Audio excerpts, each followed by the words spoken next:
So Liam, what made you start? What made you start podcasting? Mm. There are a few different answers to that question, Anthony. The main one was that I wanted to, just because I like podcasts. I always have. I remember listening to like the old Ricky Gervais shows. I think before they were technically called podcasts, I think they were just extracts from radio shows at that point. So I've always loved listening to them, and I wanted to try it. I didn't know what to do it on at first, and then I decided that I wanted to talk about mental health, but I didn't like how everyone else was talking about mental health. So I thought I'd put my own spin on it, talk about a bit of football to start with. And that's where football and feelings came from. So I talk about football at first, just a little bit, not too much. And then I ask the deep questions later on. So the first time I saw that is when you did the episode with Jack, Jack mate. To be honest, I think you were following me way before then, or you knew on me. I did, yeah. You've had some. I remember watching your one with Lawrence. Was that one of your first episodes?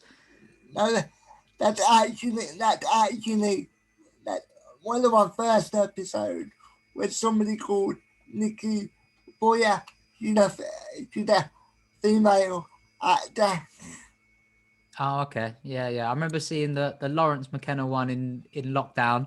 I really enjoyed that. Yeah, I think I followed you from then. You've had some big hitting guests on, so fuck knows why you want to have me on, Anthony. Why not?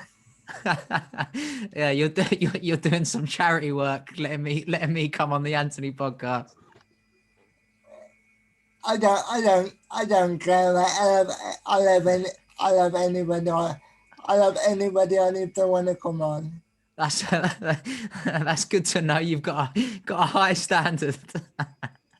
When I mean anybody, I don't mean like random people. Obviously, they have to be doing something that I like.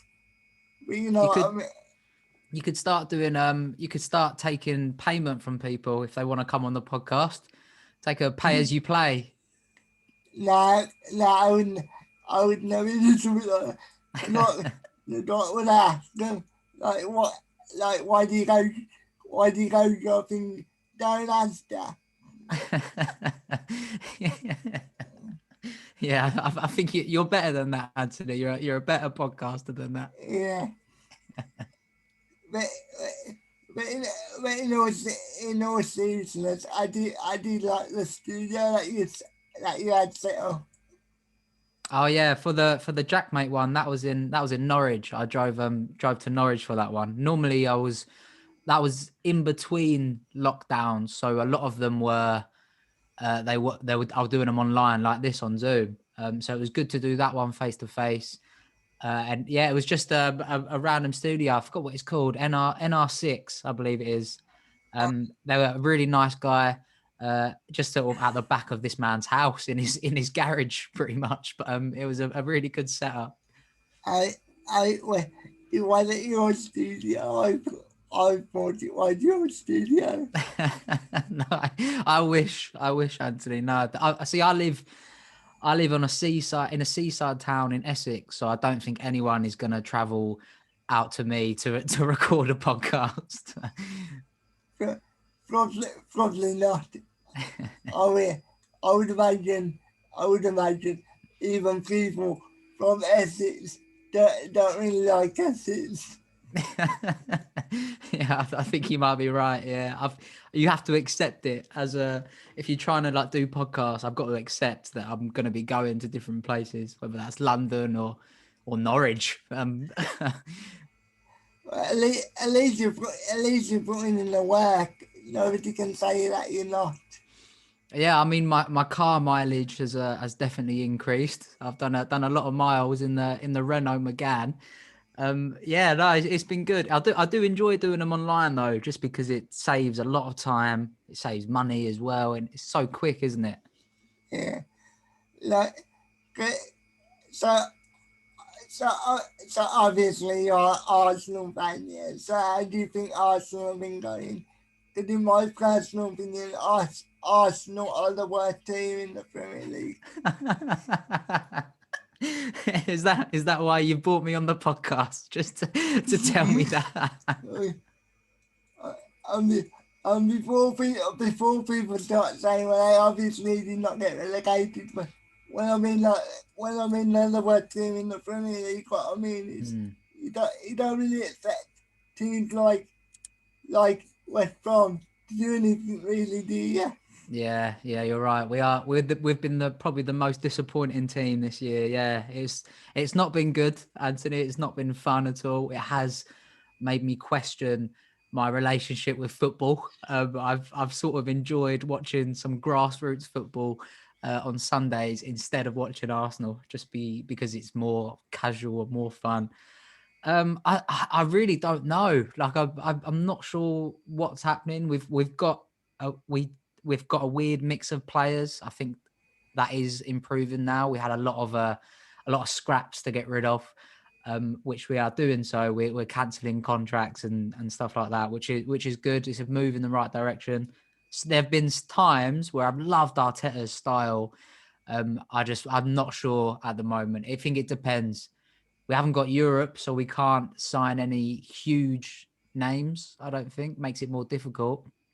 So I'm not sure. We'll see next season. I think, Anthony. I thought you had the crap version of the Europa League, the new one, whatever it's going to be called, the Champions Cup or whatever they called it. The Europa League conference. I don't even know what that is, Anthony. They've just made it up. But I think it's fiction. What they should call it is you're too shit to be in the Europa League. So you have to be. That's it. Yeah, that's it. A lot of Arsenal fans were saying that they were glad that we didn't make the conference, but I think that's nonsense, really. Like, we might as well. It's more games, even if you don't put your first team out. It's games that you can rotate some younger players. So, like, I don't agree with fans that said that we're glad we didn't get any Europa League, even if it's the conference. More games is better. Even just put the youth squad out. You never know. You could win the league. Yes, true. We could. Yeah. I don't even know what happens if you win the Europa League conference. You probably get a pat on the back and a handshake, I imagine. You probably get a do you know when you win goal and you come dead last and you get a participation? Yeah. Maybe we'll get through on like a sportsmanship award for being the nicest team and having the biggest hugs after the game. You might as well. Yeah. Who do you support, Anthony? Because I know you like other sports and stuff as well, and music, but to be honest, yeah, I couldn't really say I support this team. I guess you could say I follow Villa because my family support Villa, but I wouldn't say I'm a Villa supporter like that. If you know. Yeah. Are you from Birmingham? Are you? Yeah.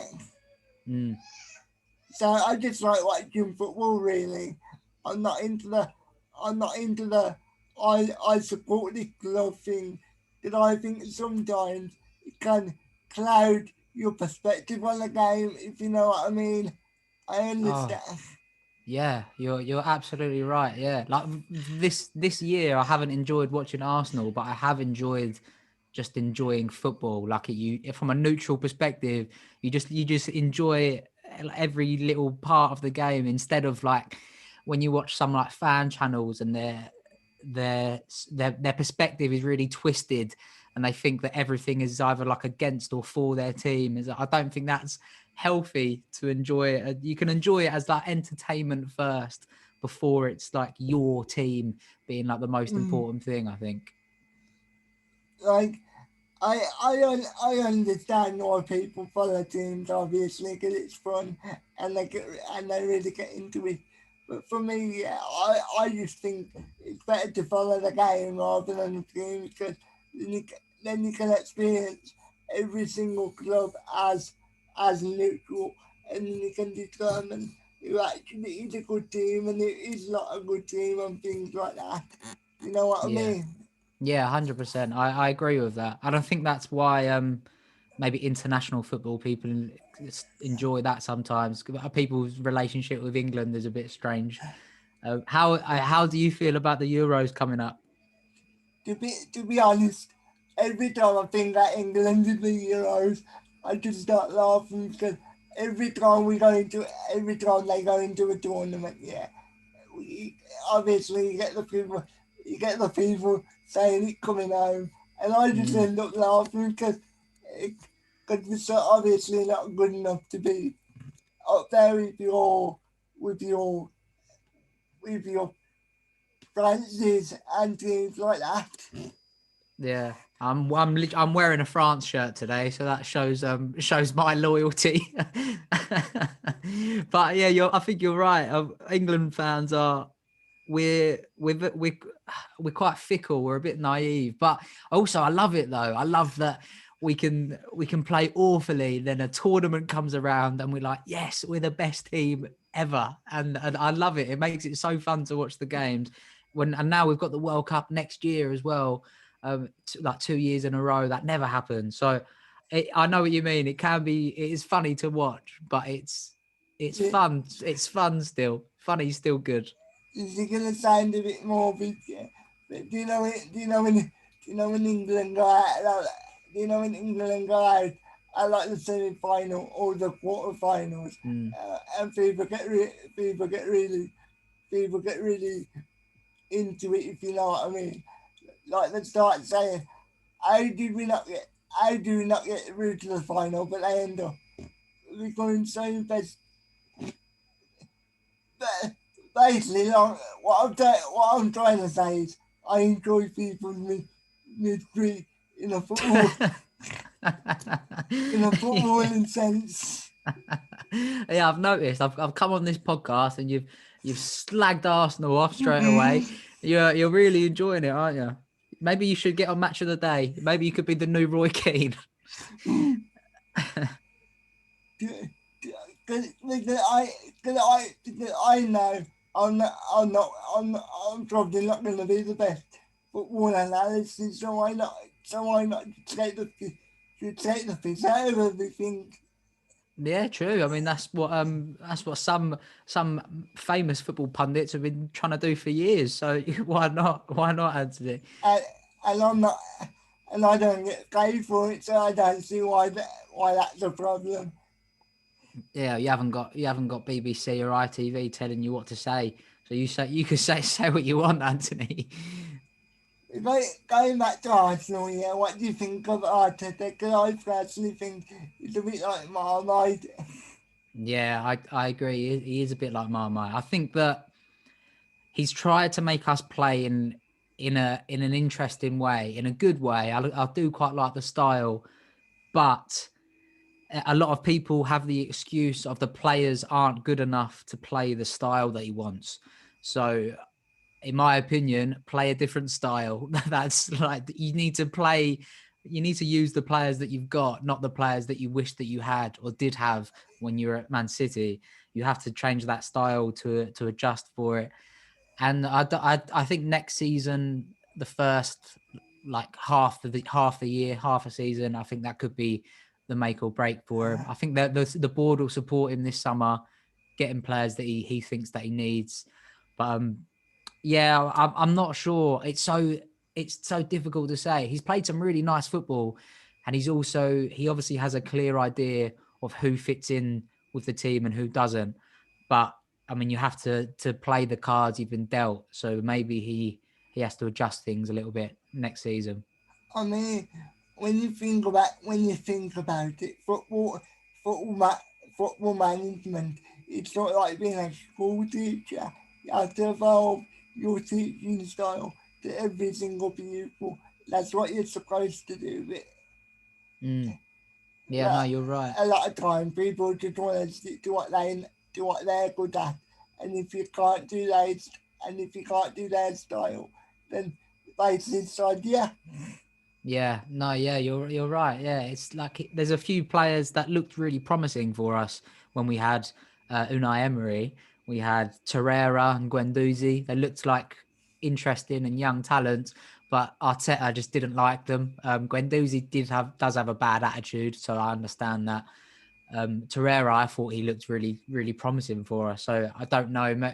He's obviously got an idea of characteristics and like the personality of players that he likes, but also though players haven't played that well. Like Aubameyang's not been bad this season. Lacazette hasn't been amazing. He's been okay.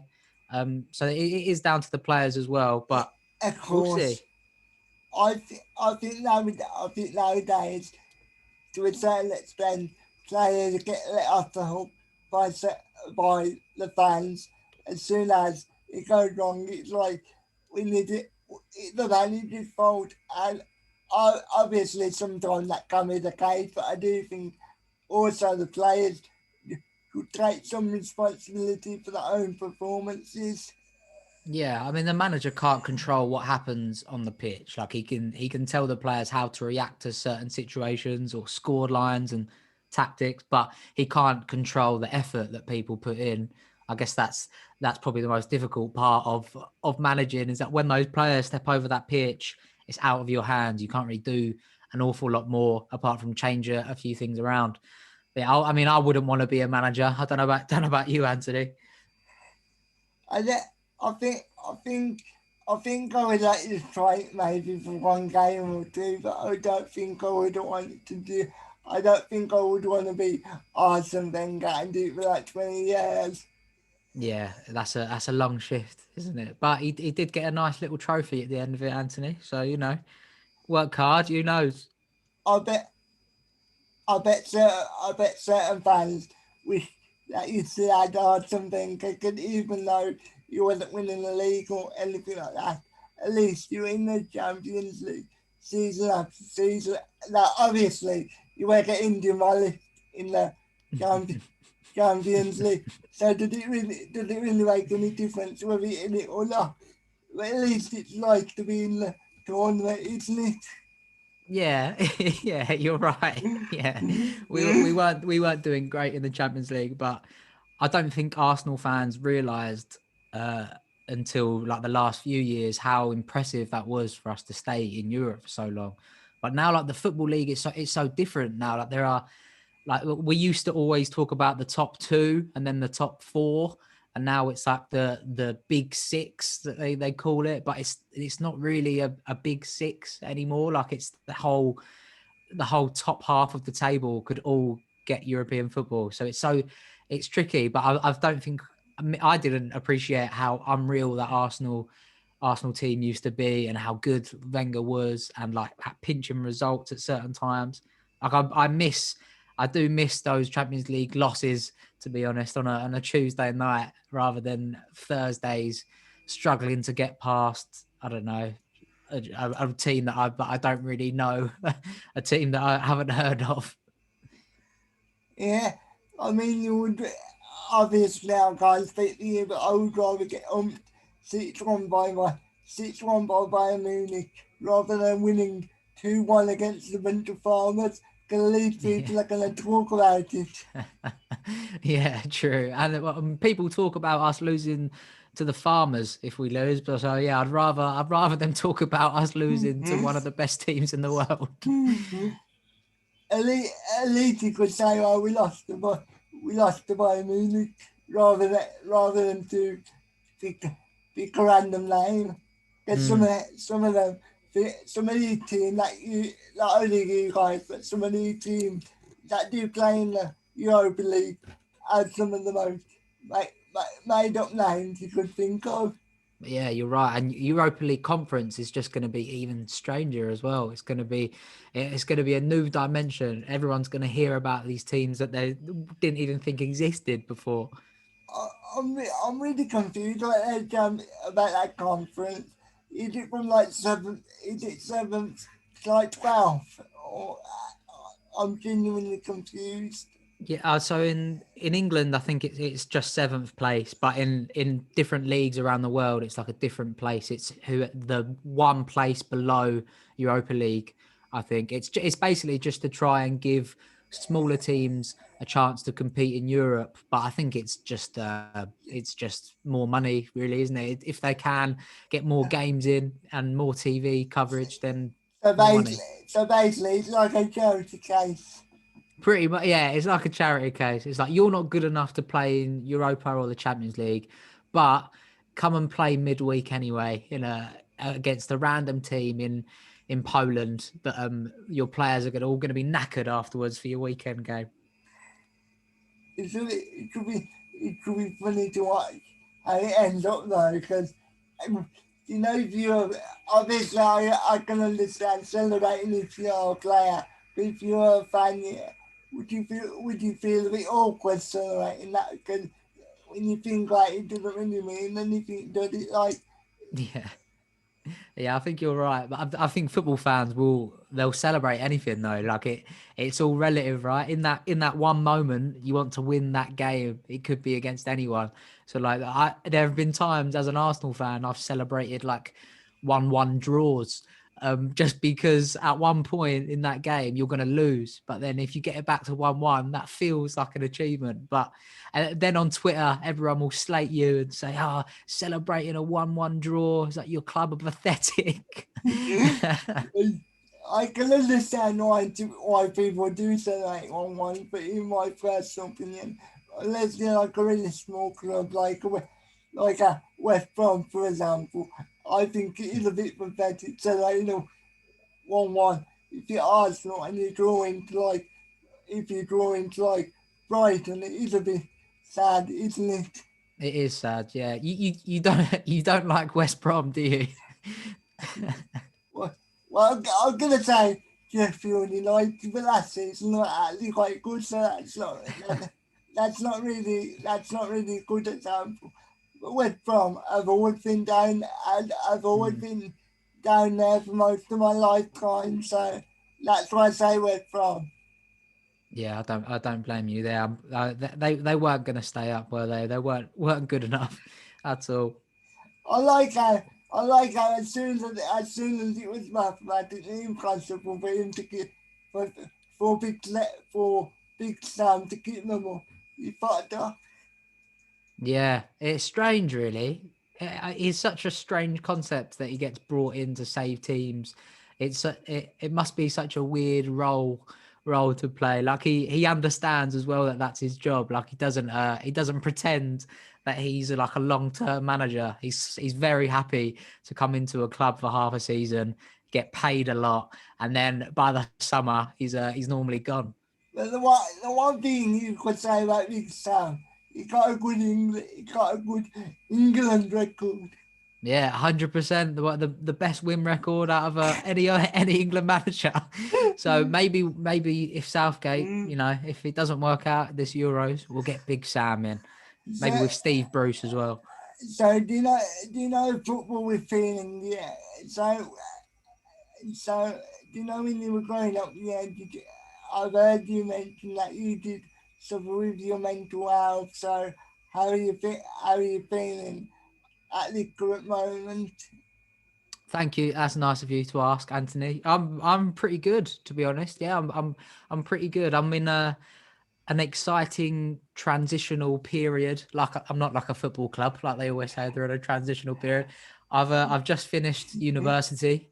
I've everything's handed in, so I'll be graduating soon, and I'm going on now to full time employment into the big adult world, which I've delayed many years. I went traveling before I did uni and worked for a bit, so now I'm ready for a bit more maybe seriousness, I guess you could call it. But like, I'm pretty good, Anthony. Yeah, not too bad. I try to enjoy little things in every day.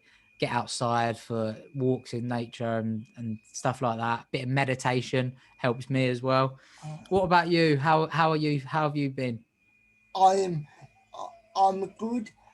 I've just decided to rebrand from Anthony Podcast to just Anthony, and I'm gonna start making when I say random content, but I'm just gonna be giving my my thoughts on things as you said earlier, I like speaking about boxing, and I like speaking about football and music and things like that. So Mm, I'm really looking forward to it. And yeah, this is the most this is the most this is the most relaxed I've been in a long time because I'm not trying to be a podcast caster. I'm just I'm just having a chat. So yeah, that's good. That's good, I Annie. I'm glad that you're in a good place with it, and I think that's exciting as well because you can talk about anything you want. You don't have to pigeonhole yourself to just do like long podcasts. You can do little clips and stuff like that. I think that's good. That will help people understand different parts of you as well. and plus because on my last couple of interviews, I've tried to follow a set format, and as you can probably guess by what we've spoken like so far, I've just been asking random shit. It's good, mate. You can tell it's difficult, isn't it? Podcast. People think that you just turn your laptop on and just press record, but you do have to plan stuff and think about it and research and stuff like that. It's a bit more difficult than people think. And what I was finding when I was doing them by myself, I was dragging certain things out just to fit the time limit that I set for myself, rather than just say what I needed to say and then ending it. Yeah, yeah, yeah. Also, I don't think people enjoy like really long podcasts anymore. I think people prefer maybe shorter content, looking at clips and stuff on YouTube. I think you've got it right. Yeah, it's exciting. We'll see where it goes for you. And and unfortunately, unlike Jack, mate, I've, I've, I've tried to get someone to go out with me, but a lot of times they say they will do it, and then when it comes to record, they say, "Oh, I don't fancy it now," and I'm like, "Really? You said you weren't interested?" So it's a bit difficult when you're just interviewing people, especially now that lockdown's coming to a proper end. It's gonna be a bit more awkward, but I'm still doing it. But I'm just gonna space it out a bit more, if you know what I mean. So I might Mm, do I might do one every 3 months rather than one every couple of weeks. yeah, yeah, it's a good idea. It is hard. I think trying to get guests on is one of the most difficult parts. That you have to send so many messages.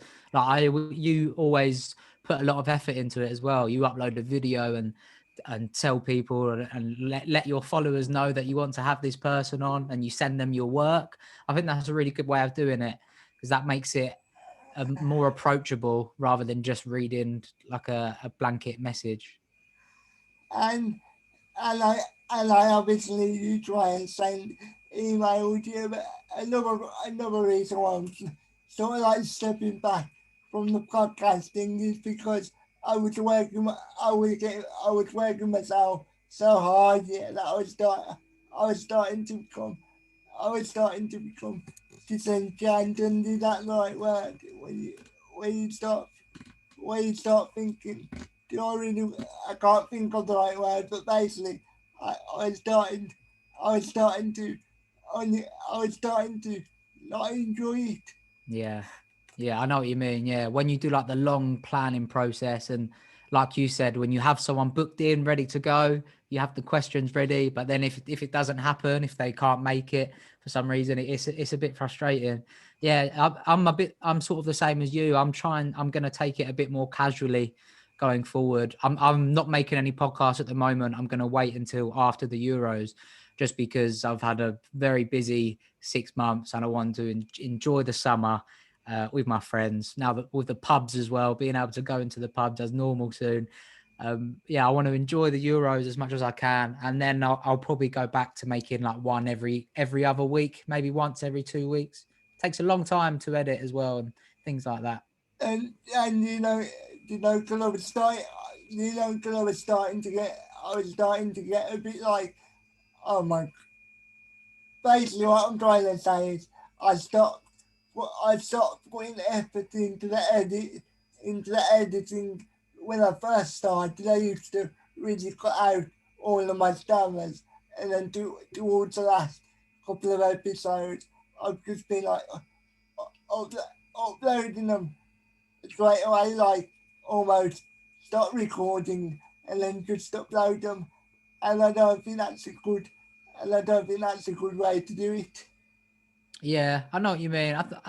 I'm not sure. Maybe people like to see that like really raw versions. Like I think people can tell when something's overly edited. But I know what you mean. If you want to keep like a really high standard, that takes time. So yeah, I'm the same. Like I'd rather do less, but make it better than do like one a week and it's just going through the motions, the same shit after the same shit. And plus, if I, and plus, if I wanted to make a video, basically taking the piss, taking the piss out of, say for example, if I Kane had a bad game, I want to be able to make a video saying that, or if somebody has a bad performance in sport, or or or if, or if I want to react to something, I can do that now. Yes, it might turn some people off, but but your but your loyal audience is gonna stay with you, and I think that's Mm. really important to realise that. Yeah, you're right, definitely. And also, the most important thing above everything else is that you enjoy it. I think that's it's pointless Yeah, doing it if you don't enjoy it. of course. Otherwise, you're trying to impress people that you probably don't know. It's pointless doing that. So yeah, I think you're spot on. You have to do what you enjoy. If you want to make a video about Arsenal or West Brom, then then you should, Anthony. Then do you know next season? Yeah, do you know when teams like Brentford come up? I think they'll be going straight back down again. Oh, I hope not. I really want Brentford to stay up. I don't. I'm excited to see because it's their first season in the Premier League. I think that could be really exciting. So I I'm mean, not sure. I mean, I don't. I obviously, I'm obviously curious what they can do. But if I'm being 100% honest, I do think it'd be a case of coming up for one season and then they'll Mm. get and then they'll get and then they'll get demolished most weeks, and then they'll go back down again. Unfortunately, Yeah, I think maybe you might be right, but I don't know. It depends. Apparently, they're quite good at how they spend money on players. So maybe they'll get in some good players and they'll keep them up. but saying that Norwich is also coming back up, and they hardly spend any money, do they? So Yeah. Norwich will be maybe Norwich will be the team keeping everybody else propped up. Yeah, you might be right. Yeah, and also it looks like there are a few Norwich players that a lot of big clubs want to inquire about and maybe buy. So that money that they get for those players, if they spend that badly, then that could be difficult. I think Norwich have a good chance though. I think they have a good chance of staying up for a few years. Uh, Obviously, you support Arsenal, so was it who got you into Arsenal? Was it one of your family members, or was it a friend, or who got It you? was my granddad. My granddad was a big Arsenal fan.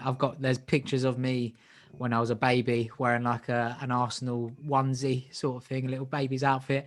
Yeah, my granddad was a big fan. My parents don't really like football. My dad's not a big football fan, but yeah, my granddad got me into it. Me and my brother. But the other side of my family, my uncle and cousins, they support Tottenham. So that was good fun back in the day.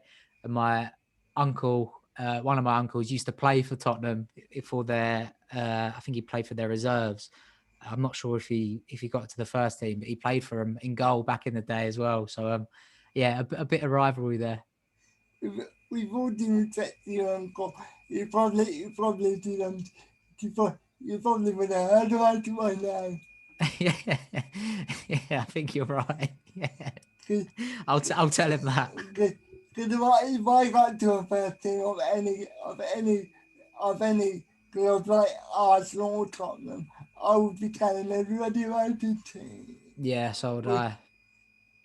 I tell people about a goal I scored when I was 10 years old, let alone if I played for a proper club. You, that's a bit that's a bit sad, isn't Thanks. it? No offense, of course.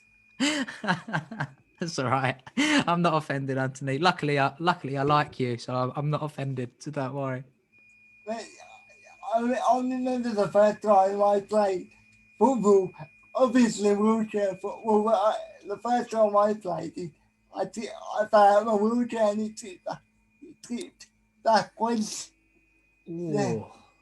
And it was on the wooden floor, so yeah, it wasn't fun. Oh God, yeah. That doesn't sound fun at all. That. did you score? Did you score on the fullback? No. To be honest, I was one of them players. I was one of them players that was just there to make up the numbers. I can imagine you being a dirty player, just ramming into people, trying to knock them down. I mean, you probably haven't, but if you get the time, you should check out wheelchair football because it's very tactical, and I think some people might find it interesting. Mm. 'Cause Yeah, I always keep an eye out for like sports like that in the Paralympics, especially. It's always interesting to watch. Like I had on the Football and Feelings, I had Azim Amir, who plays for the England blind team, and like, he was telling me about blind football, and that was really fascinating. It was sort of like what you're saying with wheelchair football. I don't think I realised how tactical it was. It was really clever, really interesting to watch as well. and I think sometimes Paralympic sports can be more impressive than able-bodied sport because obviously this is coming from anybody else. This would sound so patronising, but obviously because I've got a disability myself, I can honestly say they takes a lot more effort to do certain sports as you can imagine. No, I think you're right. Yeah, I think that's why so many people watch the Paralympics as well. Is because it's one of those. It's you don't always see it on TV, I guess. So when it is on TV, people really appreciate it. And you're right. People can tell that a lot more work goes into it. It's like a struggle that a lot of people can't relate to, but they want to try and relate to it. If you know what I mean. Uh, I don't know how to word this here, but I think sometimes it can obviously it's a positive reinforcement of people with disabilities. Yeah, but I think sometimes it can make it seem like every single disabled person can do sport, and I know it sounds a bit stupid, but I've had people come up to me and say, "Do you, I saw the Paralympics today. Do you do any? Do you do any? Do you do any sport? Any sport? Like, like you would go up to somebody randomly and just assume because because you've seen football that they play football. If you know what I mean. Yeah, I mean that's stupid. That I mean, if I see someone running to get the bus, I don't say, "Oh, do you do Olympic sprinting by any chance?" So, That's just stupid. so it's just stupid and patronising, and that's Hmm. the only thing I don't really like about it. But it's not the game fault. It's just the way people perceive it, isn't it? So. Yeah, maybe that's because they don't see enough of it. Maybe they put everyone in the same category. And I don't think it gets, obviously it gets a lot of media coverage, but I don't think it gets as much coverage as the quote unquote normal Olympics or the able bodied Olympics, whatever you want to call it. Yeah, yeah, you're right. I think, yeah, for some reason, it's not always on at the same time, is it? It's always often just afterwards, after like the main event. And I think one of the reasons because a lot of young children find disabled people really frightening. Like if somebody's an amputee, yeah, a lot of young children can find that frightening if you're not used to it. So I guess that would be one of the reasons. That's sad, really. I've never really thought about that. Yeah, maybe you're right. If people don't see it when they're younger, they don't see people of different abilities, then yeah, you might be right. But I do think that's probably changing though, as like media coverage is more diverse and like advertising is more diverse. Like you see like Nike and Adidas adverts, they feature able-bodied and disabled athletes of like different abilities. So I think people's that perception is going to change though. I think that's going to improve. But yeah, maybe you're right. Like when I was younger, people probably hadn't seen much of like the Paralympics or stuff like that. So yeah, no, maybe you're right. Hopefully that's changing though. That's quite sad, isn't it? Yeah, it's very sad because I remember when I was growing up with the TV, with the children presenter, and she was an amputee, yeah, and basically, cause she did see babies, there were some parents that, that, that, that, that written to complain.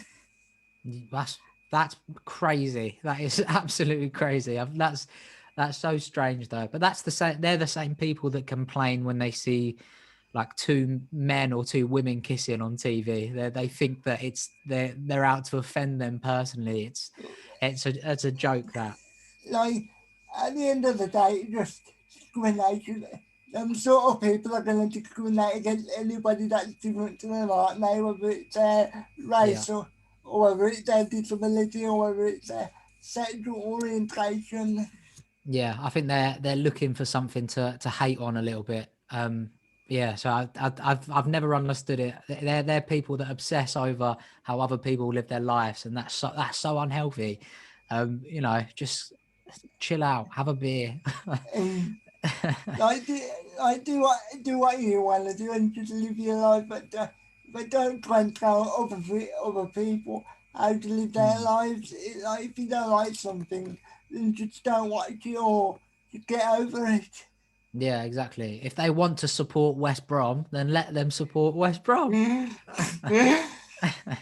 Like, there's always exceptions. Yeah. Uh, I'm, I'm obviously, I'm obviously joking, because I can imagine I'm gonna get an honesty from from fans. That's all right. I think I will as well, Anthony. Don't worry. They know we're joking. We're only messing about.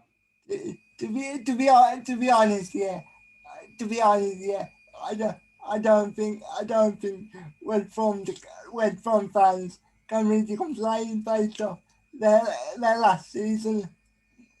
Yeah, I mean it wasn't great. They had just such a like an unusual squad, I guess. Like it wasn't a Premier League squad. I think most people could tell. It was like sort of like a mixture between the Championship and very low Premier League, or maybe some League One in there as well. Yeah, yeah. No, you're right. A bit like Arsenal, I think. Maybe League One's a bit harsh. Yeah, League Two maybe. So, growing up, yeah. What was your childhood like? Did it, what, what, like, was you an active kid, or was you very reserved, or what were you like? I was pretty active. I always played football until I got to like 15. I think I stopped playing football when I was 15, and I really regret doing that. I stopped playing football to play golf because I used to love golf, and I used to be all right at it. I was getting better than I was at football. But then 2 years later, I realized that all of my friends that I played golf with stopped playing because they played football. So I wish that I just carried on playing football. To be honest, I'd be a much better player than I am now. I was pretty active, but in school I mixed with different groups. I had like the sport groups, but then also music. I used to play drums in school, so I was part of like different crowds. Maybe that was a good thing, but sometimes you were like in between different people, so you probably didn't fit in 100% to one group. Do you know what I mean? Yeah. When you, when be honest with me, are you are you a decent player or are you shit away? What, football or golf? Both. I'm not great at either anymore because I stopped playing them both seriously, really, and started playing music. So I'm rubbish at both. I haven't played football in quite a long time, to be honest. I need to play again, but yeah, I'm not great. Let's say very unfit at the moment, Anthony. Bit of lockdown weight still. Yeah. What you like music? Favorite music? I like loads of different stuff. I like my indie music, my indie bands. Bands like Blossoms or Easy Life, if not sure if you know them. But then I like old stuff like back to like the Beatles, Rolling Stones, Oasis, a bit of that, like a bit of ABBA. Is Why not a that bit of ABBA? is that how you got your name? From Oasis? No, it's not actually. No, I don't know why I'm called Liam. Liam's an Irish name, and I haven't got any Irish family, so I'm not sure. I have no idea why my name's Liam. To Good be name honest, though. I'm happy with it. I will. Well, it's a bit difficult if you're not. It's because you've been Liam for so long. It would be a bit awkward if you change your name. Yeah, I can't change it now. It's on I'll have to get a new passport and stuff. I can't be asked doing that. That takes ages. Like I hate band music like Oasis and things like that. It's not personal against them. I just find their music shite, to be honest. Yeah, you like hip hop, don't you? You're a hip hop fan. Yeah, as I've said previously, hip hop taught me how to articulate myself, so I do have a special connection with it. If you Hmm. know, like I Who just who are you like favorite artists? right right now or out of all time. Right, let's do right now. So I don't know how much you are clued into the scene, but I like people like Rex, Free Two, and Hmm. Kane, Kano, and Kendrick Lamar, and J Cole, and people like that. Hmm. Yeah, what did you think of J. Cole's new album? To be, I thought I thought the first half was was okay, but then the second half was was amazing Hmm. in my I place. wasn't I wasn't a big fan, to be honest. I need to listen to it again, but I just thought I felt like it sounded like any artist on Radio One sometimes. Like I don't think there was anything like too special about it. Do you know what I mean? Maybe I need to listen to it again though. Like, to be to be honest, if you, I don't know how much you've listened to him yet, but if you don't listen to him that much, you would think he's nothing special. But if you listen to him quite frequently, yeah, Mm. you can at least appreciate his musical ability. Yeah, of course. Yeah, yeah. I've been listening to a lot of Brockhampton recently. Do you know who Brockhampton are? And You'll like them. I'll send you a link afterwards. You'll like their music. They're a hip hop like collective in America. There are loads of them. I think there's like 10 of them in this group. Like they're all quite good at instruments, but they make yeah, like really vibey hip hop songs, like really upbeat and interesting. You'll like it. They've got one song with Slow Tie as well. You might know. uh, obviously, I've heard of Slow Tie, but I haven't heard of them, so you have to send me the link. I will, mate. So do you know in terms of Oasis, yeah, can you explain the feel of Oasis to me? Cause because I genuinely do not understand the appeal of Oasis. The appeal of Oasis. Yeah, Um, I think that if you like live band music, I think you understand. It's a bit like the Beatles to a certain extent. You understand that they had such a massive place in people's youths and they're like becoming adults in their young adulthood, stuff like that. I think you understand how important they were to people, especially like working class people on like various estates, especially in Manchester, for them to sort of I guess to not reflect those people, but to yeah, maybe to reflect to them. Yeah, I think you just understand that they were so important in their little subculture that you just get sucked into it a bit. You sucked into the emotion, and I think if you don't like live guitars and drums and stuff like that, then you're not gonna like them. To be honest, that's fine. to be honest with you, it's like the live instruments I don't like. I just don't like their voices. I just don't like that. I just don't like their actual singing ability. To be honest, I mean, they're not great singers, to be honest. Like Liam Gallagher's not a good singer. He used to be better than he is now, but I think they're more about they're less so about the music and more about the feeling that you have when you listen to the music. Like if I've seen Liam Gallagher live solo. I saw Oasis live when I was a kid. I was probably too young to see Oasis, to be honest. But I've seen Noel Gallagher live as well, solo. And like you do, if you enjoy that music, you do feel like really warm and like heightened inside. Like it's an amazing atmosphere, especially if you're with like groups of people that enjoy the same music and you've got a few beers as well. Like it's an amazing feeling. But I understand that not everyone likes it. It's not to everyone's taste. how old are you actually? I'm 26. Are we on the same sort of age? We, Mm. you feel like you feel like you're 40. The way that you speak and the way your musical taste, you feel like you're 40. Yeah, I think you're right. Yeah, I've always liked older music. I'm not sure why. I still listen to like 70s and 80s bands quite a lot.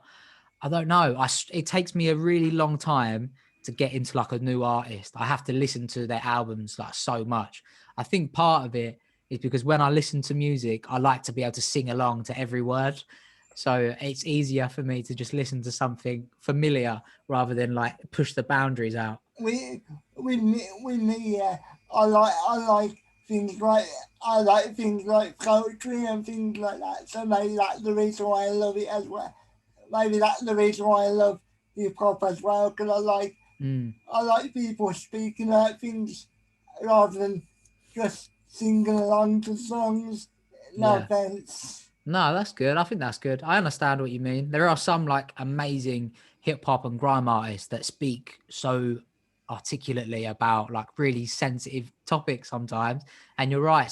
It blows your mind a little bit. It's like really educational, and like they put stuff in ways that you wouldn't be able to explain yourself. and and even when they don't speak, like even when they don't speak about real issues, sometimes they can be speaking that utter nonsense. But because they can articulate it in such a way, it sounds cool. At least to me anyway. So Yeah, I know what you mean. I like that sort of stuff. I don't really like it. I can't relate to it when the hip hop artist is talking about like, all of the cars they've got and all the money and all of the women in their pool at home. Like I can't relate to that, so I don't enjoy it. and And you know, some of them, mate, yeah, they say to me, why don't you really give it a go? Because you got an interesting story, and I think some people might enjoy it. But then I say to them, look, I can barely speak normally, let alone overbeat, and try and make it flow and rhyme. I think we could get an Anthony freestyle going on. Get we could get some other artists involved. Maybe get, I don't know, Corrupt FM. Nah, and just to be clear. nobody in the comments asked me to do that. It wouldn't make me feel awkward. Because I see people trying to do it all the time, and I don't want to put people down, obviously, but they do, but they just don't sound very good. Yeah, I know what you mean. It's quite, but when you're the person doing it, it's quite hard to tell if it's good or bad because you're so involved in it, right? And it's always white people. It is, yeah. I think you're right. So that makes it even worse. Because then it look like every single white person can't do it. Yeah, it's true. Maybe Yeah, that's why you need to do it to prove everyone wrong. nah, definitely not for me. I would rather just listen to the music and then talk about it. To be honest, rather than trying to do it myself. Like if, Mm, like if I actually had an artist by me, if I actually had an artist with me, yeah, and they could mentor me and just show me how to do it, then I might give it a go. But I genuinely don't think I would be that good. Maybe you should do some like reaction videos to hip hop from different countries. There's one, I forgot what his name is. There's a really good guy on YouTube, an American guy who reacts to English rap, to grime music, No, is it no life Jack or what? something like that. Yeah, something like that. It's really interesting though, hearing him react to to grime lyrics and stuff. Sometimes he doesn't understand what they mean, but sometimes he gets it. I used to do that, but then I found myself just watching a video rather than actually talking about it. So I like to do reviews, but I call them reactions for the Mm, views.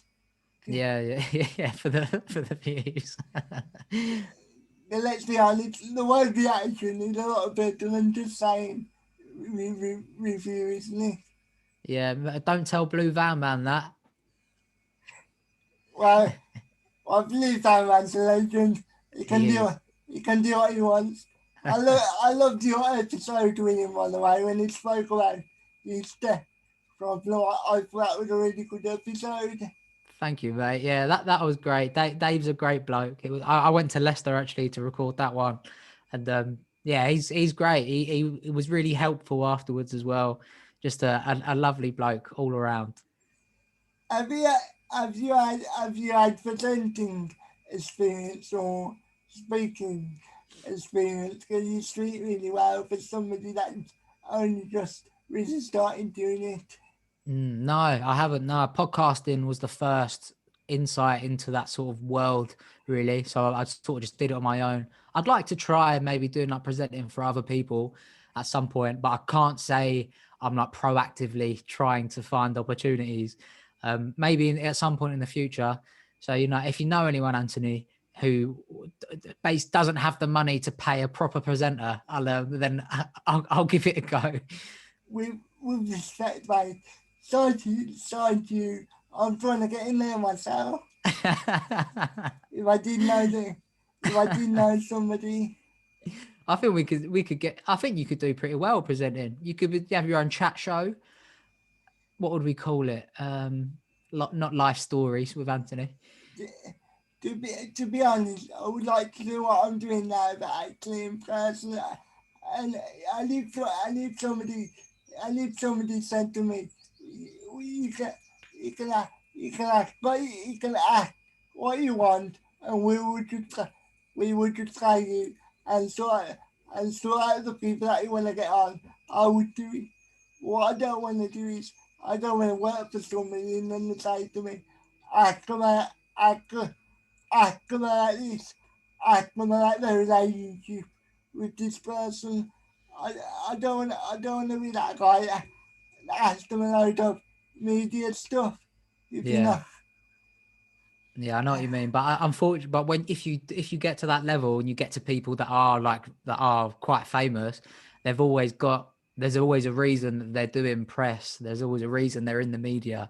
It's never just an accident, really. So you have to play the game a little bit. I think you have to ask them about their new book or their new, I don't know, their new I don't, relationship. I don't mind that. But when interviewers go in there with the sole purpose of trying to get dirt on somebody just to Oh yeah, ruin their careers. That's what I'm talking about. Obviously, I don't mind doing the other thing. Because that's just part of the game. But as I've said, I just don't want to ruin people's careers just so I can get ahead. yeah, that's good of you. That's nice. A lot of people do that. Like that's it's such an easy thing for people to do to sort of stomp downwards. That just contributes to cancel culture as we know it. I think like it's so disappointing in humans to just to want to try and ruin other people's hopes. like like instead of going through my in my footage trying to find stuff to cancel me on, why don't you try and improve yourself and try and get where you want to get to in life rather than trying to destroy other people's careers. Yeah, you're right. Also, we rise by lifting others, as they say. You're right, Anthony. You should write a book, a little philosophy book. That would be absolutely shit. I'd buy it. I'd have a look. if I, if I could have a book just full of banter and just making fun of people, but not in a bad way where I'm bullying them, but just some way like, where it's obviously banter, and they know it's banter.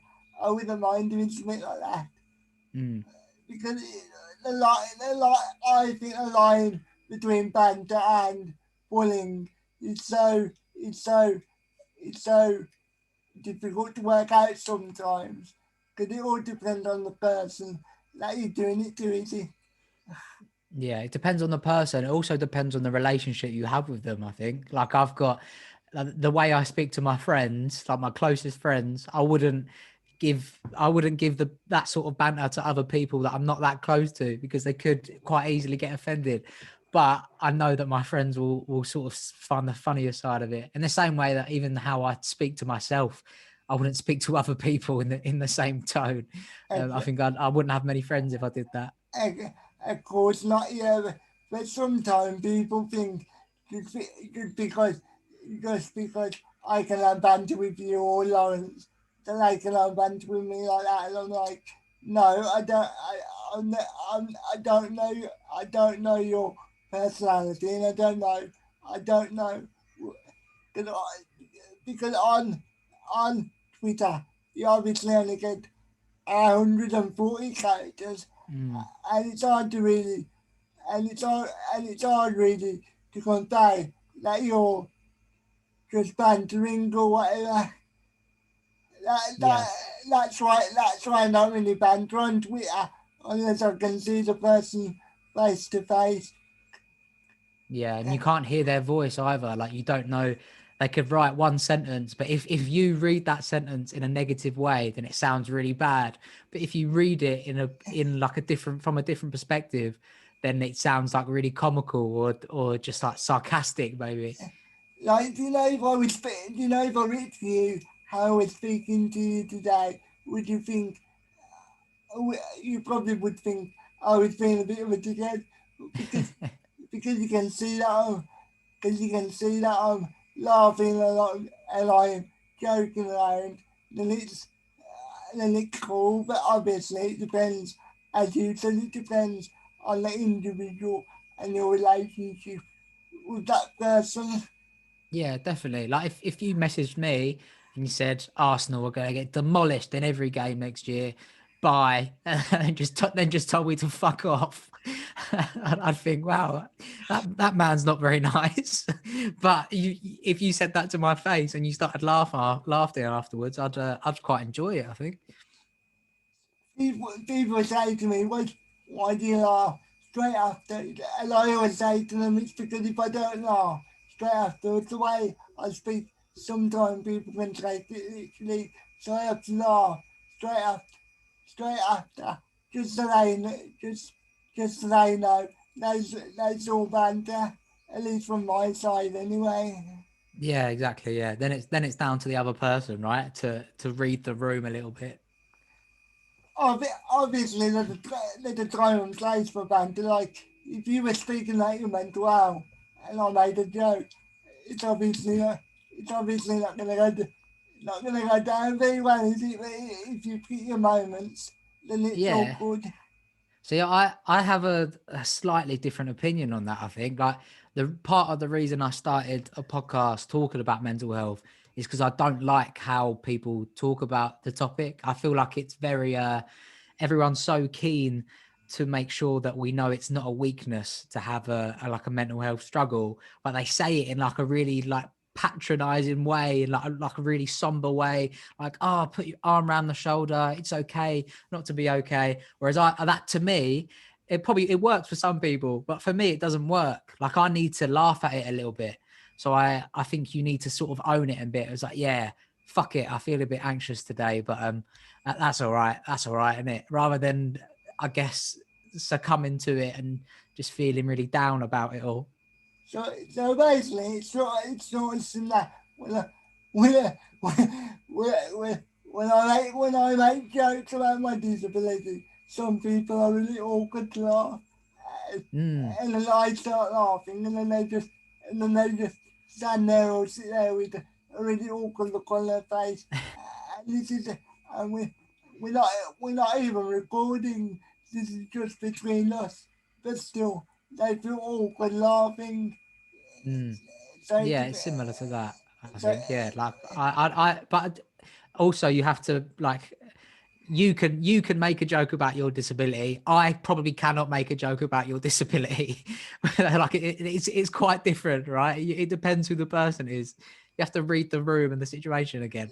I've had mates for nearly obviously I've had mates nearly for a decade, and they can say what they like to me. Mm, Because I can just answer them off or tell them to F off basically.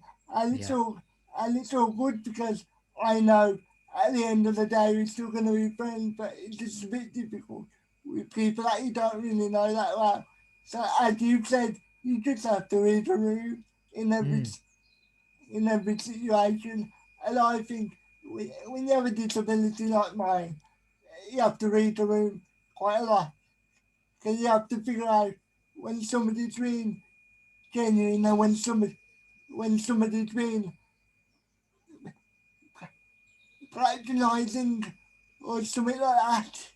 So mm. yeah, reading the room is definitely a skill, and some people don't have it, and some people do have it. Yeah, you're obviously very good at that. You're very mindful. I can tell you're good at reading situations as they come. I think that's why you're a good interviewer because you break the ice quite well. I think.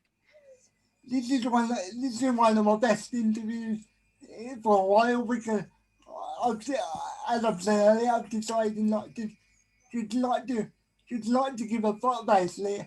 Obviously I care about it, but in terms of like how I speak, I'm just speaking how I speak normally. Yeah, that's good. Oh, it's been two way as well. It hasn't just been you asking me questions. Like you've been able to give your opinion on stuff. I think that makes a good podcast when it's just like one like interrogating interview. It's a little bit more serious, a bit more difficult to listen to. Have you have you seen my work with Noah Woods? I've, I've been up until this one, up until this one. That was my favourite interview I've ever done because I was still really raw around the edges, but you could see I was enjoying myself. And in the ones I've done as a play, I've still enjoyed them, but you could tell I was following a formula. Yeah, I know what you mean. Yeah, but see, I'm in some ways I'm like that, but for me, I if I don't have like a structure in front of me and like the questions to look at, my mind just goes a bit blank. Like I panic a little bit. I'm like, oh shit, I've got to fill this silence now. I don't know what to do. So I sort of need to have a formula, but I try to make it loose so that I can rearrange it and I can start talking about other stuff if like the opportunity comes up. Do you know what I mean? Like, for example, we could be speaking about football, and then you could say something about the food in the ground, and then I would say, why do you think that, or something like that. Yeah. Like a lot of interviewers are in their own questions too much, if you know what I mean. Mm. Like they're so keen on, they're so keen on getting the next question out that they don't listen to the conversation. Yeah, you're right. I'm guilty of that sometimes. Like I've done that before and it's not good. You have to step back and really like listen to the person because they could say something really interesting that everyone listening knows that you should ask another question about. But if you're so focused on the next question, then you could just skip over like a 10-15 minute chapter of a conversation. You need to be present in it. Like I normally say to people, hold up, go back to go back to that statement. What do you mean? What do you mean? Well, not as bluntly as that. You know what I mean? I'm Yeah. more, I'm always listening to what the other person is saying, and if they say something stupid, I'm normally like, "What did you say? Sorry," because I want to make sure, that I've heard it properly before I start making comments about it. Yeah, of course. Yeah, you got to be attentive. You can tell that though. You're a good listener. You can tell. So, so when with the time that you realised that I might need to reach out to somebody about my mental health problems. Yeah, good question. I think it was in my second year of uni, which was 2019. I think it was. I before that I didn't really have much knowledge about it. I didn't really understand like my own mental well-being really. And all of a sudden, like if I started to feel like really sad for like a long period of time, I just didn't really put two and two together with like other feelings I had. Like if I felt really tired as well, I didn't know that was probably depression sort of sneaking up on me. I just sort of just thought, I obviously need to sleep more, or I'm like, I don't know, I need to eat more healthy food, which often does help, to be fair. But I think that around that sort of period, I went to a counselor at my uni. They have like a free service there just to speak to this lady. And she was listening to me and she was saying like, yeah, it sounds like you've got like a lot of like depressive symptoms and you're obviously a very anxious person. But before that, I wouldn't have guessed that. I just thought, I don't know. I just thought I get nervous sometimes. I didn't really understand the extent of it until I spoke to someone. And then from there, I had like more and more sessions uh, in and out of doctors and stuff like that, just trying to informally, I guess, learn about it to aid me to become better at dealing with it. You, you know, because obviously, if you probably heard, I got mentioned on True Geordie's channel getting into the Yeah, thing called True News, and obviously I've got a load of people coming over here, and I've got 2,000 subscribers now. And at first, yeah, I was so unprepared that I didn't know how to handle it, and I used to get really worked up about the content, and I used to say to myself, why isn't this video performing as well as the other one, and things like that, and I used to get really down in the dumps. I don't want to say I was depressed, because I don't think I was like, I don't want to say depressed because I don't think I was actually depressed. But I think I was just down in the dumps. yeah. It sounds like maybe it just all came pretty quickly for you, and you stressed yourself out a little bit, thinking of how will be best to move forward and utilize it a bit. Yeah, And I'm gonna be honest, I chased a lot of people are gonna be like, why are you wrong? Why are you wrong? This guy constantly making videos, complaining about things. Because people don't want to watch that for the most part. They want to be entertained. Because Mm. their life might be miserable as well. And they don't want to listen to me moaning about my life when their life might be even worse, if you know what I mean. So Yeah, yeah, yeah. You got it's it's difficult online. Like you can't really take the comments too seriously, I think, because people write stuff without even thinking about it. That's not. I don't believe that's obviously not right. People shouldn't do that, but it does happen. Like it's too easy for it to get to your head. You need to try and put it into perspective. uh, this is why I'm thinking of it. This is why I'm thinking of it myself. Because if I'm me myself, I'm, I might lose it as a player. I might lose 100 people, 200 people, but I might keep 200 people, and then that 200 people will grow into 400 people, and then 500 people, and then I'll get to 3,000 3,000 eventually. Like, you know what I mean? So I just need to be myself at the end of the day. Because Mm, yeah. what the worst, what the worst thing that can happen? People think I'm a bit of a dick sometimes. As you can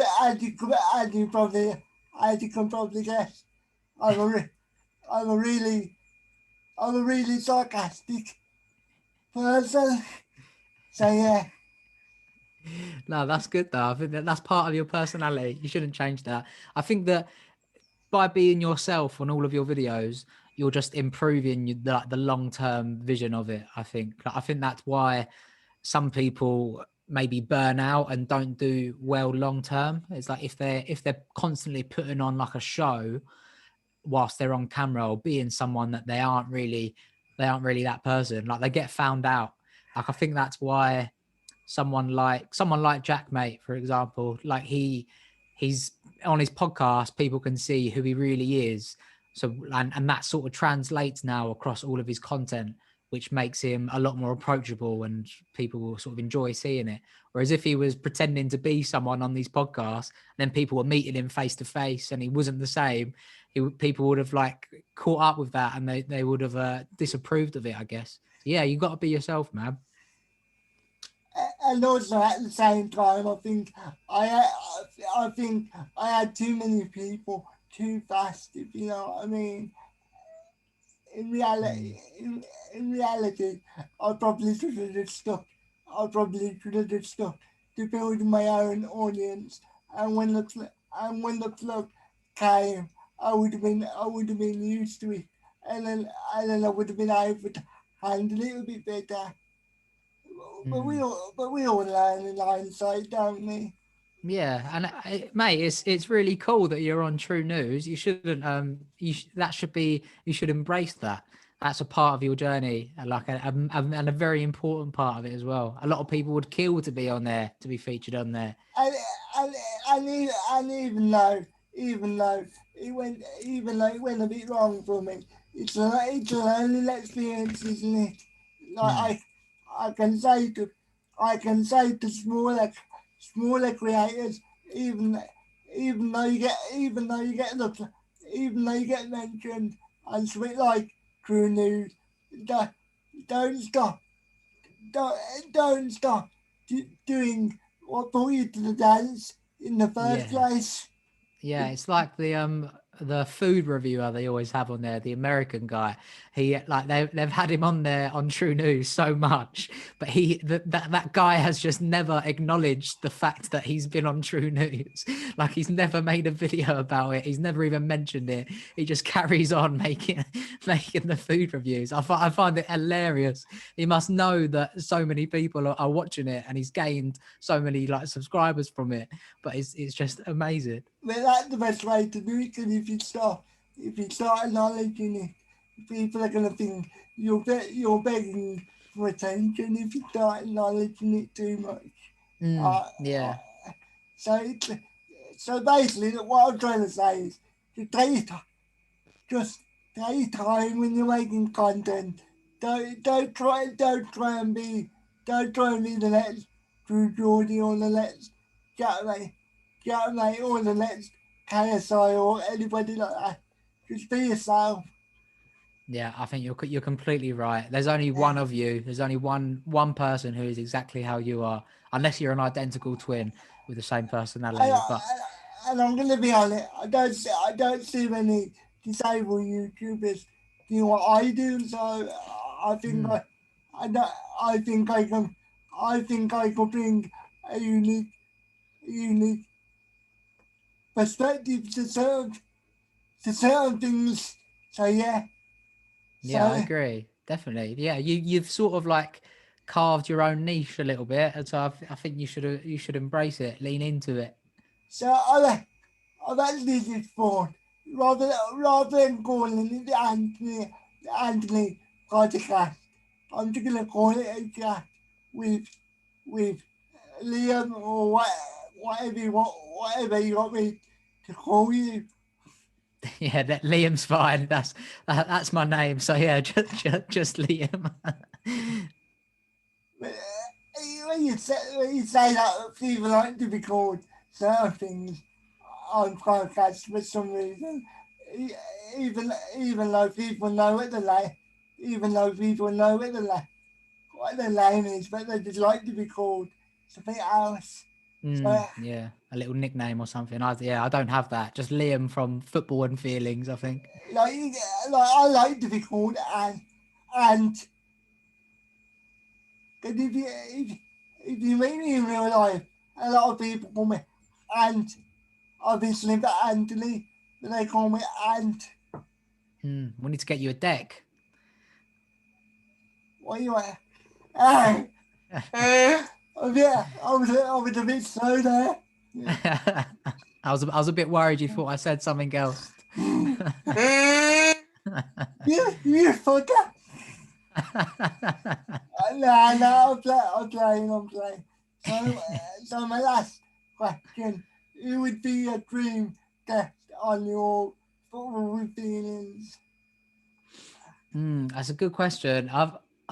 Someone's asked me that before, and if I'm honest, I don't actually have one. Like I have a list of people that I think are like attainable for me to get on like now or some point in the future, near future. But I haven't like got like a massive name that like I've got my eye on, to be honest. Like there have been a few. I just try to do interviews with people that I have a genuine interest in, like Robbie Knox. I really wanted to speak to him. I had some good questions that I wanted to ask him. Blue Van Man as well. Maybe I'll move away from more YouTubers and sort of diversify it a bit. But yeah, no, that's a good question, but I don't have like a top three or a top ideal guest to have on. What about you? Do you have one? Um, to be honest, I I have too many. I'm not gonna say random people on, but I have too many people from so many different fields. I think I need to stay in one niche and build up a proper and build up a proper portfolio. Mm. Cause the problem is I get restless on, and I love my pro wrestling, and like I obviously get their audience when they share it, and then I do, and then I do somebody like you, and then they say, "Where's the rest? Where's the Yeah, rest?"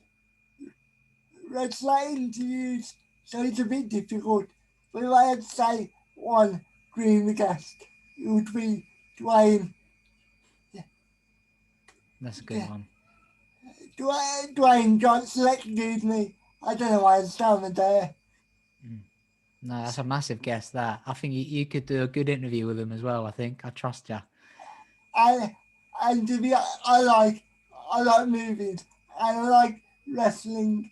So it's the best of both worlds. Yeah, I feel like he's like the holy grail for you, right? He's like the perfect guest. And because he does documentaries on certain people, yeah. I think he would love to do a documentary on me. Cause I don't know if I don't know if he knew this. Well, I was supposed to be non, non-verbal. Oh, I didn't know that. No, I didn't know that at all. So, so yeah. So, Incredible, mate. Unreal. so when you think about it, I was supposed to be non-verbal and do what I'm doing now. I'm, I'm, I'm not trying. I'm not trying to be big-headed. A lot of people do say I'm an inspir- I'm an, insp- I'm an inspiration to them. Yeah, that's class, mate. Maybe you should try and reach out to I don't know, to the Rock's agent or a few documentary makers. But it's a bit big-headed of me if I reach out to them myself. Obviously, you need them to reach out to you. So, Mm. may- maybe maybe one day. Yeah, yeah. Keep doing what you're doing, and I think you will attract that positivity. You, You'll attract these good things if you keep doing good things. do you think you can do a documentary on yourself without making it sound big-headed? No, no chance. Not a chance in hell. It would be my ego would just inflate. My head would get massive. No, I wouldn't be able to. I wouldn't be able to take myself seriously, to be honest. Yeah, I obviously through Geordie trying to do similar things, and they all come across as a bit weird because he always speaks like his story, which is fine. When you speak like his story in a documentary, it can come across as a bit weird at certain points. Mm. With all due respect to Drew Geordie, obviously. I don't know. Maybe he handles his quite well though. I think he's obviously got quite an interesting story, and because he's got such an interested audience, they obviously quite like the idea of hearing it. So I can't blame him. I think it's good to see another dimension to him. And also, I've told my story so many times in separate videos that it would be a bit weird doing a documentary on it again. Because it'd be like, we know we know this Anthony. We don't want to be told again. Yeah, yeah. Well, we've heard this before, mate. Get a new book. Stop talking about West Brom. So, so, so, so what you do? So, would you like to? When I think of your podcast, I think somebody like Jesse Lingard would be brilliant. Yeah, that's a good shout. That's a good idea. The problem is with footballers though, is that you sort of have to wait until they're retired, really, because whilst they're playing, they don't talk about a lot of these things. Or the football club they're signed to, they won't let them talk freely about stuff that could bite them on the arse later on Twitter. When you say that, when Jesse Lingard had spoken about his Mm, mental health problems before, so yeah, maybe you could get something good out of him, you know. yeah, true, good point. Maybe I'll speak to Jack. Maybe see if he can put me in touch. And I think the problem is not only with football, yeah, but in all sports and in everyday life, really. If you're playing well, yeah, and then you come out and you say, I've been struggling with mental health, yeah, obviously people are going to give you praise. But if you're playing badly, people just say it's making excuses, so it's like a double-edged sword, really, isn't it? Yeah, football fans are very hard to please. Like Rashford received like racial abuse after the Europa League final, and people were saying that he was only using it as like a cover up for playing badly. It's crazy that people think that there are all these different motives of players when they receive like such go through such horrible things. I would like to, I would like to be in their position. I can understand why a lot of them just have social media teams. Yeah, Yeah, fuck that. I'd have someone else doing my Twitter 100%. Because if I was saying, yeah, why do you need to be on? So I understand why they need to be on there, but why do you, as an individual, need to be on there? You don't. Yeah, no, you're right. I think you're right. And unfortunately, do what I do, I can't really do that. Because if I'm, re- if I reach out to people, it's gonna sound really bad. If it's like a, if it's like a PR statement, if you know what I mean. Yeah, well, your USP is like your personal touch, I think. So, like, if you need to keep that personal touch there, otherwise it would sound a bit corporate, I think. Unless you do get an assistant, who knows in the future. Because a lot of disabled people that are in the public, I like public speaking. They obviously do have assistants. So one day, who, so one day, who knows? Maybe I will have an assistant. Yeah, you might be, mate. So anyway, mate. Thank you for coming on, and have a good day. Thank you. The pleasure is mine, Anthony. Thank you for having me on your podcast today. Sorry, not Anthony. You can call me Ant or Ant. It doesn't matter. Thanks, mate. I appreciate it. So would you like to promote your podcast or anything like that? So, if you want to listen to a bit of football and mental health, then just search Football and Feelings on Instagram or on YouTube, or _ Liam Masters on Twitter. You can find me there. So, so thank you for coming on, Liam, and thank you for watching, ladies and gentlemen.